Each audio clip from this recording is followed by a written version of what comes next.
Make the most of those teachable moments with the Promethean Annotate app.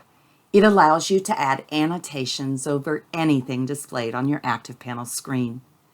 The toolbar is easily dragged anywhere on the screen and remembers the last location in which it was docked. It will return to that same location the next time it's accessed.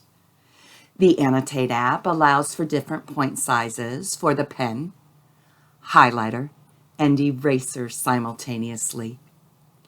Tapping any color dot allows you to choose a color from the presets, while using a long touch gives you access to a custom color picker.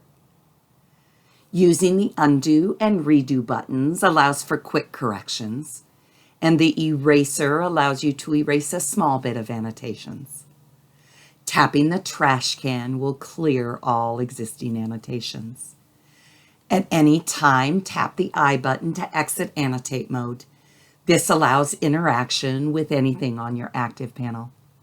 Tapping the I button once more returns you to Annotate mode.